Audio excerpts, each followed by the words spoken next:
Hello learners, हर हर महादेव। कैसे हैं आप सब। आज इस वीडियो के माध्यम से हम बात करेंगे नेगेटिव मार्किंग के बारे में। जी हाँ, जो अधिकतर परीक्षा में आता है और हर स्टूडेंट के लिए खतरे की घंटी बना रहता है। तो पहले जानते हैं नेगेटिव मार्किंग क्या है, परीक्षा में क्यों होता है, इसका होना ज़रूरी है या नहीं। ये हर परीक्षा में होता है कि कुछ चुनिंदा परीक्षा में ही होता है। अभ्यर्थियों पर इसका क्या असर पड़ता है और परीक्षा में शामिल होने से पहले जानिए सारी जानकारी, वो भी बेसिक से। अगर आप किसी एग्ज़ाम की प्रिपरेशन कर रहे हैं जिसमें नेगेटिव मार्किंग का प्रावधान है, जैसे कि आपकी पेट की परीक्षा होने वाली है, उसमें नेगेटिव मार्किंग है, आप पहली बार वो परीक्षा क्वालिफाई करना चाहते हैं, तो सबसे पहले आप जानिए नेगेटिव मार्किंग के बारे में। चलिए लर्नर्स, बिल्कुल भी देर न करते हुए अपनी इन्फॉर्मेशन को स्टार्ट करते हैं। अगर आप ऐसे लर्नर हैं जिन्होंने अभी तक क्रिएट लर्नर भी संकल्प चैनल को सब्सक्राइब नहीं किया, तो सबसे पहले आप उसको सब्सक्राइब कर लीजिए, बेल आइकन हिट कर लीजिए, जिससे मेरी आने वाली सभी इन्फॉर्मेटिव की वीडियोज़ की नोटिफिकेशन आपको सबसे पहले मिले, आप सबसे पहले उसका लाभ पाएँ। चलिए आइए देखते हैं नेगेटिव मार्किंग क्या है।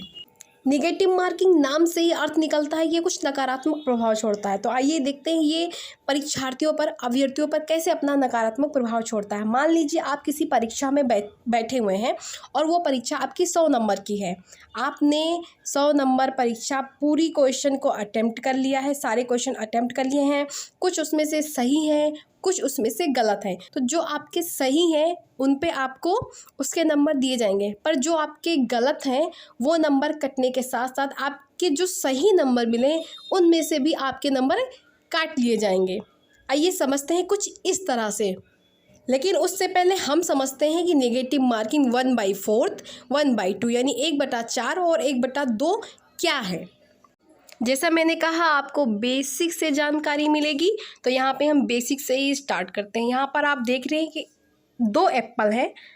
आप एक एप्पल लीजिए, उसके आप पहले 2 टुकड़े कीजिए। जब आप एक एप्पल को 2 टुकड़ों में विभाजित करते हैं, तो बराबर विभाजित करते हैं, तो आपका एक जो एप्पल था वो अब 2 टुकड़ों में हो गया। यानी कि आपका एप्पल 1 था, अब वो 2 हो गया, 1/2 हो गया, 1 का 2 भाग हो गया। इसी को बोलते हैं 1/2, यानी 1 में आपने उसके 2 भाग कर दिया। आइए दूसरी तरीके से समझते हैं। मान लीजिए यहाँ पे एक गोला है, आप इस गोले को 2 भागों में बांट दीजिए, या फिर मान लीजिए आप गेंद है, गेंद को 2 भागों में बांट दीजिए। तो क्या अब गेंद वो सीधा 1 है? नहीं ना, अब वो 2 टुकड़ों में विभाजित हो चुका है। यानी इसी को बोलते हैं 1/2। 1 था, उसका आपने 2 भागों में विभाजित कर दिया, वो हो गया 1/2। एक और तरीका है, जैसे मैं आपसे कहूँ आपके पास 1 रुपये है, या फिर मान लीजिए आपके पास 100 रुपये हैं, तो आप 100 रुपये को 2 बराबर भागों में करिए। तो आप क्या करेंगे, आप उसको 50-50 करेंगे ना। आप 1 रुपये को आपको 50-50 पैसे करेंगे ना, तो उसमें क्या हुआ, 1 के 2 भाग हुए ना। ऐसे 1/4 भी समझते हैं। मान लीजिए आप दूसरा एप्पल ले लीजिए, वो तो कट गया, आप दूसरा एप्पल लेते हैं। अब उसको आप 4 भागों में बांटिए, 4 बराबर भागों में बांटिए, तो इसी को बोला जाएगा 1/4। यानी कि आपके पास कोई एक चीज़ थी, उसको आपने विभाजित कर दिया, 4 भागों में विभक्त कर दिया। अब ये हो गया 1/4, यानी कि 1 के 4 टुकड़े हुए। ठीक है, अब हम थोड़ा अलग मेथड से समझते हैं। मान लीजिए आपके पास 100 रुपये हैं। अब आप सोच रहे हो कि बार बार मैं यहाँ पे रुपए क्यों ले आती हूँ, तो ये समझिए कि ये जो नेगेटिव मार्किंग है ये एक गणितीय परिकल्पना है। अगर आप इसको सेब गेंद से ना समझ के नंबर से समझिए, तो ये आपके लिए बहुत अच्छा होगा। ठीक है, तो मानते हैं आपके पास 100 रुपये हैं, आप उसको 4 भागों में विभाजित कीजिए। तो क्या करेंगे, आप 100 को 4 से भाग देंगे। जब आप भाग देंगे तो आपको 25 मिलेगा, यानी कि आप 25 रुपये को 4 भागों में जब विभाजित करेंगे तो वो उसका हो जाएगा 1/4। इसको रीचेक करने के लिए हम यहाँ पे दे सकते हैं, जो आपके 25 रुपये हैं, जो आपको 4 बार में 25 रुपये हैं, उनको अगर हम आपस में जोड़ेंगे तो आपको एक 100 का नोट, आपको एक 100 रुपये मिलेंगे। ऐसे ही आप सेब के चारों टुकड़े या फिर 2 टुकड़ों को आपस में जोड़ते हैं तो आपको एक सेब मिलेगा। हाँ, पहले की तरह नहीं मिलेगा, लेकिन आपको एक प्रॉपर सेब मिलेगा। ठीक है, अब बात कर लेते हैं जो 1/2, 1/4 जो ये नेगेटिव मार्किंग होती है वो हमारे प्रश्नों पे कैसे इफेक्ट डालती है। इसको आइए अच्छे से समझते हैं। वीडियो को बिल्कुल भी स्किप मत करना, वरना कुछ समझ में नहीं आएगा। ठीक है, चलिए मान लीजिए 10 नंबर का एक टेस्ट है, जिसमें से आपको 5 क्वेश्चन के आंसर बखूबी पता है और 5 के नहीं पता है। लेकिन आपने यहाँ पे ज़रा भी दिमाग नहीं लगाया, आपने 10 के 10 टिक कर दिए। सोचा कि कहीं मेरा तुक्का ना लग जाए, तुक्का सही चला गया तो मेरे नंबर बढ़ जाएंगे। ये यहाँ पे आपने गलती कर दी बिना सोचे समझे। तो जब एग्ज़ामिनर आपकी कॉपी चेक करेगा तो पहले जो आपने 5 नंबर जो सही किए हैं, आपके गलत उत्तर की वजह से आपके उसमें से भी आपके नंबर कट जाएंगे, यानी आपको 5 नंबर वो नहीं मिलेगा। आप समझते हैं, जैसे मान लीजिए उस परीक्षा में 1/2 है तो आपके 0.5 मार्क्स कटेंगे। अब आप सोच रहे हैं 0.5 कहाँ से आया। अगर 1/4 है तो आपके 0.25 मार्क्स कटेंगे। अब आप सोच रहे हैं 0.25 कहाँ से आया। तो इन सभी बातों को हम आगे चर्चा करते हैं। आइए देखते हैं 0.5 कहाँ से आया। 1/2 यानी कि हमें 2 को 1 से भाग देना है। जब हम 2 को 1 से भाग देंगे तो हमें 0.5 मिलेगा। देखें कैसे, यहाँ पे 1 है तो 1 तो 2 से भाग जाएगा नहीं, इसलिए हम वहाँ पे पॉइंट लगाए हैं। यहाँ पे 0 बढ़ाए तो 10 हो गया, तो हमारा 2 पंचे 10, ये हमें 0.5 मिले। अगर किसी परीक्षा में 1/2 माइनस मार्किंग है तो वहाँ पे प्रत्येक गलत क्वेश्चन पे आपके 0.5 मार्क्स काटे जाएंगे। इसी सिलसिले में आइए देखते हैं आप 1/4 माइनस मार्किंग, तो इसको हम 4 को 1 से भाग देंगे, जाएगा नहीं तो हमें जाहिर सी बात है पॉइंट लगाना पड़ेगा। पॉइंट लगाएंगे तो 10, फिर 4 दूनी 8, फिर ऐसे ऐसे करते हैं हम इसको भाग देते हैं, हमारा आ जाएगा 0.25। यानी अगर किसी परीक्षा में आपका नेगेटिव मार्किंग 1/4 है तो वहाँ पे प्रत्येक गलत क्वेश्चन पे आप 0.25 मार्क्स काटे जाएंगे। आइए हम आपको उदाहरण दे के समझाते हैं। अभी हाल ही में आपका पेट एग्ज़ाम होने वाला है 2022 में, उसमें नेगेटिव मार्किंग का प्रावधान है, माइनस मार्किंग का प्रावधान है, वो भी 1/4 रखा गया है। ठीक है, 1/4 हमने अभी आपको भाग देकर दिखाया है कि 1/4 को जब भाग देंगे तो हमें कितना प्राप्त होगा, 0.25, यानी कि आपके एक क्वेश्चन पे 0.25 मार्क्स कटेंगे।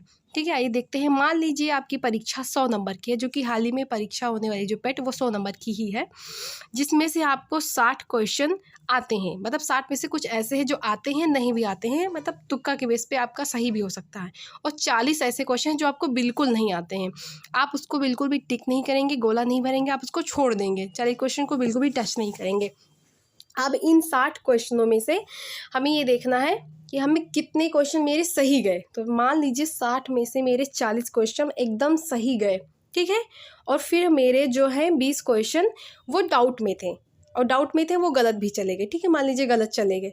अब हमें ये देखना है कि जब मेरे 20 क्वेश्चन गलत चले गए तो मेरे कितने मार्क्स कटेंगे।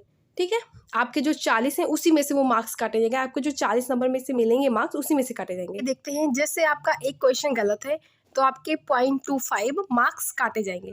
फिर मान लीजिए आपके 2 क्वेश्चन गलत हो गए तो आपके उसी में 0.25 आप ऐड करते चले जाइए, तो आपका आ जाएगा 0.50। अब ऐसे करते करते आप इसमें ऐड करते चले जाइए। मान लीजिए आपके 4 क्वेश्चन गलत है, 4 क्वेश्चन गलत हैं तो आपके कितने मार्क्स कटेंगे। तो यहाँ पे हम जब 0.25 को ऐसे जोड़ते चले आएंगे तो हमारा आ जाएगा 1.00। ठीक है, यहाँ पे 2 अंक के बाद 0 लगनी है, तो ये हमें मिल गया 1। तो आपके अगर 4 क्वेश्चन गलत हैं तो आपका 1 मार्क्स सीधे कट जाएगा। इसी तरीके से अगर आपका 20 गलत है तो कितना कटेगा, तो आप सीधे यहाँ पे डिवाइड एंड मल्टीप्लाई का रूल लगा के देख लीजिए। अगर नहीं होता है तो आप 0.5 ऐसे करते आप जोड़ते चले जाइए, आपके 5 नंबर मिल जाएगा। यानी कि आप अगर आपका 20 क्वेश्चन गलत है तो आपके 5 नंबर काट लिए जाएंगे। जो आपको 40 नंबर मिले थे उसी में से आपके 5 नंबर काट दिए जाएंगे। अब वो 40 नंबर नहीं, अब आपको 35 नंबर मिलेंगे। ये है नेगेटिव मार्किंग। ऐसे इफेक्ट डालता है नेगेटिव मार्किंग अभ्यर्थियों पे।